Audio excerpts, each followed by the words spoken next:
song, my favorite things from The Sound of Music. When I do this poem, it reminds me of the song because it's about a man who really has a favorite thing. However, it's not raindrops on roses or whiskers on kittens.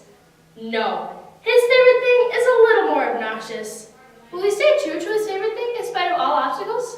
Join me as we find out in The Old Man Who Loved Cheese by Garrison Keillor. There once was a man named Wallace P. Flynn who lived in a house in the trees. You could smell him for several miles downwind because of his fondness for cheese. For the cheese that was dear to W.P. was not the mild kind, such as Brie, the cheese of polite society.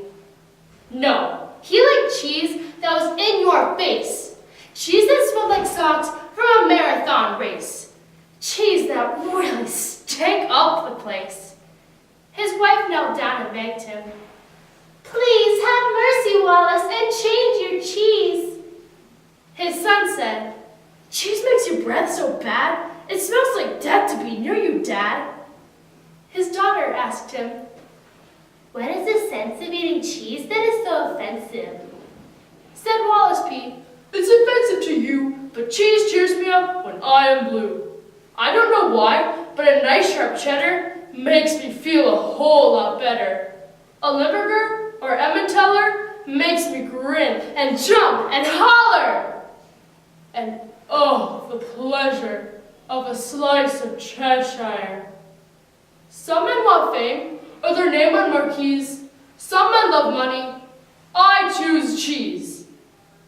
So his daughter moved to Oklahoma to escape the aroma, and his son ran out to Arkansas, which has a halitosis law, and his wife, Louise, sailed away to the Hebrides Islands, where an ocean breeze steadily blows night and day and drives unpleasant smells away. With all of his family gone, Wallace P. Flynn lost all of his self-discipline. He ate cheese morning and night.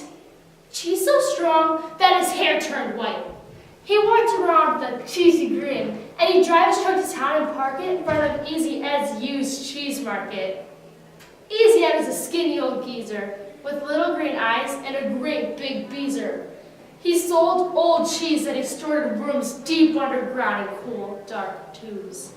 Cheese that was covered in thick green mold. Some of that cheese was 20 years old. Wallace P. Flynn drove his load of cheese back to his lonely house in the trees. To him, it smelled like fresh spring blooms, sweet and good and pure and rich, while other drivers swerved into the ditch, overcome by deadly fumes. He wrapped the cheese in a burlap sack and buried it deep in a hole in the back. He covered it up and put it in a pipe so he could smell when the cheese got ripe. And when it began to gurgle and squish and bubble and burble and smell like dead fish, Wallace P. Flynn heard the gurgles and squishes and cried, "By George, it smells delicious!" The smell was so awful, so sour and vile, the skunks had to go lie down for a while. The squirrels picked up all that they had squirreled and moved to a distant part of the world. One day, a pig stood up on his haunches and fell over flat on its back, unconscious. The smell became so fetid and rank, the mailman put an oxygen tank. Good heavens, how the neighborhood stank! The neighbors called the cheese police, who ordered Wallace P. Flynn to seize. "We're coming in! Throw down your cheese and put your hands in the air and freeze!" they cried, advancing through the trees. They wore cheese-proof masks and cheese-proof suits and rubberized steel-toed anti-cheese boots. More expensive than a pair of Gucci's, and strong enough to keep out blue cheese. Old Man Flynn came out the door with his hands held high, holding a big white flag. They took him away, the poor old man, and drove to town in a caravan. The old cheese head broke down and cried, "From now on, this is my pledge. I'll have no macaroni and cheese or cheese on my beans. I'm all done with cheese cuisines." And the judge said, "Mr. Flynn, your no cheese pledge is all we need. Now go, you're free." That night he sailed to the Hebrides, back to the arms of his dear Louise. And Mr. and Mrs. Wallace P. Flynn felt right at home by the ocean side, watching the tide roll out and the tide roll in.